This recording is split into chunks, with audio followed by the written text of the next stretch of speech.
आरती सुनु है सुनैना, सुनु है सुनैना, सब धिया सासुर जाएंगे माई।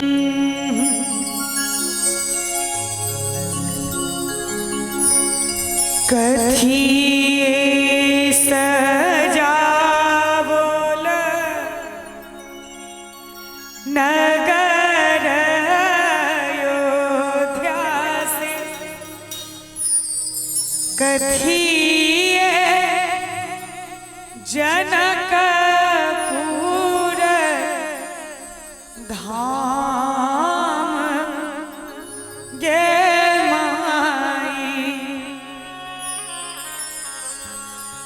कथिए सजावोल सिया जी के माड़व,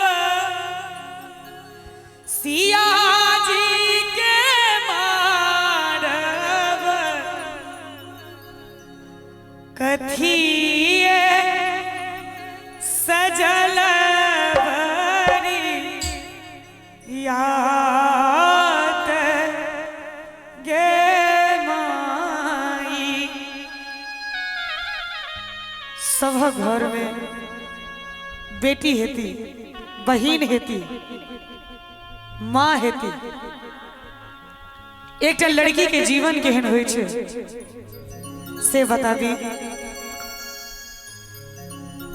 कथिए सजावोल नगर अयोध्या से, नगर अयोध्या से, कथिए जनकपुर धाम गे माई। कथिए जनकपुर धाम गे माई। कथिए सजावोल सिया जी के माड़व, सिया जी के माड़व, कथिए सजल बरियात गे माई। कथिए सजल बरियात गे माई।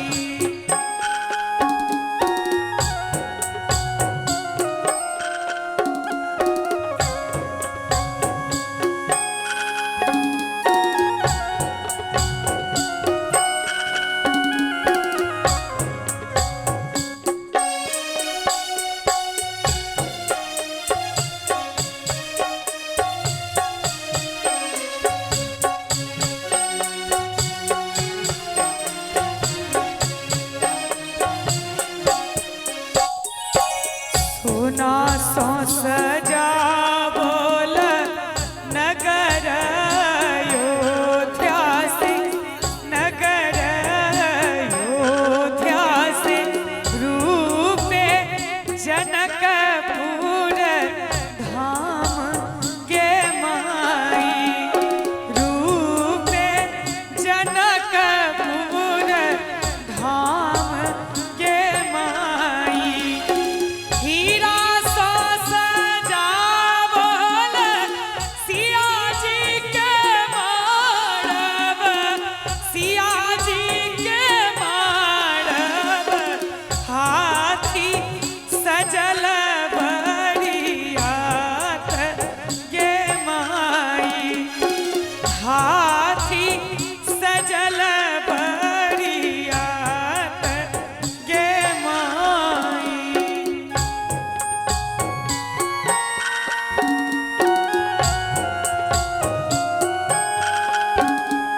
विधि के विधान जेकरा कियो ने रोक पेले आज तक, चाहे वो बेटी अमीर घर के रहे चाहे गरीब घर के रहे, हर बेटी के जवाब छे एक पिता एतेक नाजो से अपना बेटी के पाले छे पोसे छे, तकर बाद कोनो अनजान घर में अनजान लोग सब संगे ओकरा जीवन बितावा के एकटा सीख दै छे जे आप अहाँ दोसर घर जा रहल छी, अपन जीवन ओतऽ केना बिताएब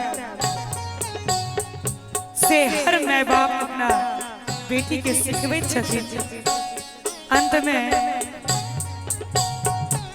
भनहि विद्यापति सब धिया सासुर जाई गे माई, सब धिया सासुर